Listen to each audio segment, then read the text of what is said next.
Hello, welcome back to the Clean and Nourish YouTube channel. I'm April Eke, and today we will talk about diverticulitis flare-ups.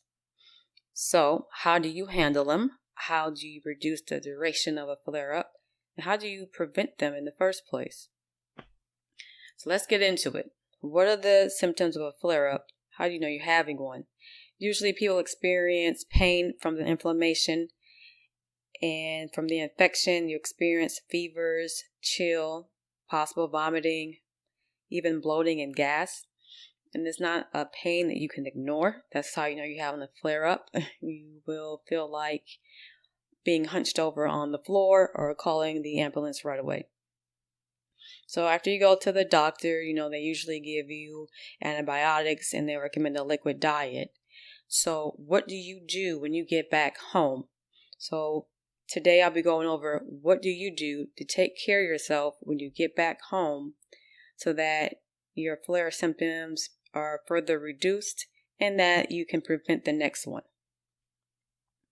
So I've broken this down into pretty much 5 steps that I call the 5 R's.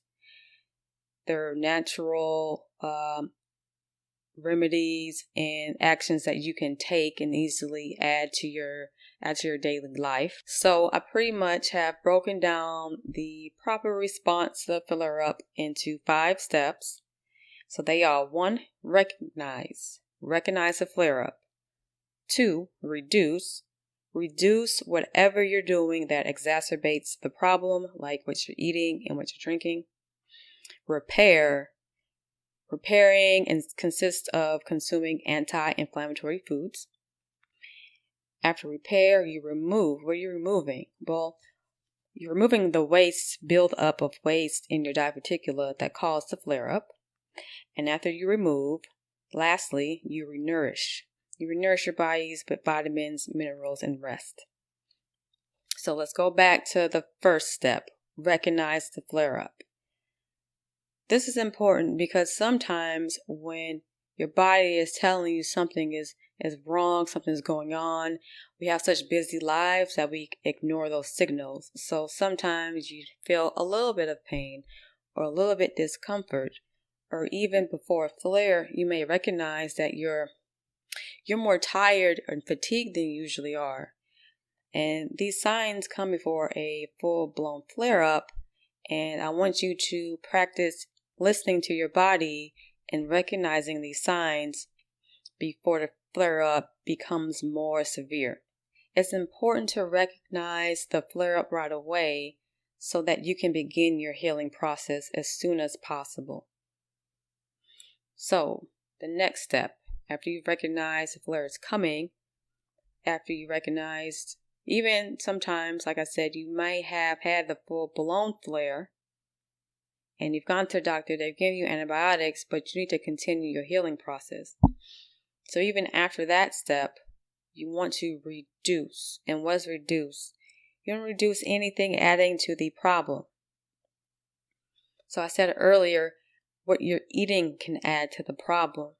So when you get back home, what you don't want to do is go right back to eating what you were eating before. I'm going to tell you, that was part of the problem. You want to eat an anti-inflammatory diet. You want to drink mineral-rich water. You want to drink green teas, herbal teas, aloe vera juice, drinks that reduce inflammation and help clean your tissues. You also want to reduce movement. So while you're healing, you want to be resting, laying down. Make sure you're not working out those days or anything to add stress to the body.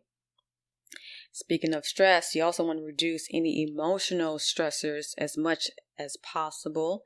So if you're a very busy person and you are at work and you're always on the go and you're usually dealing with a lot of stress, try to minimize that during the flare, because your body needs all the energy it can get to heal, and actually emotional stress is very draining. The next step is repair. So repair means your tissue in your intestinal wall has been damaged. It's been infected, it's inflamed. So of course, you need to do something to repair the damage. The antibiotics maybe got rid of the infection. It doesn't get rid of any damage done by the infection. So you always want to keep that in mind. And repair consists of some things I already mentioned, such as your anti-inflammatory beverages, like your aloe vera and your mineral water. But add to that bone broth, which is very anti-inflammatory, full of nutrients, very healing. And also look at what you're eating. Eat foods that are easier to digest, that do not stress out your bowels. So you want to have soups that are more brothy than they are full of, veggies, and definitely no meat. So this is your repair process. Also, in the repair process, there's a few things you want to look out for. Minimize the amount of different foods that you eat. Especially when you think about one meal. You don't want to be eating 5 different types of food. You don't need rice, chicken, broccoli, onions, and garlic, because when you're sick and you're trying to heal, the more work you're put on your digestive system, the longer it will take to heal. So don't interfere with your healing. Try to eat simple foods.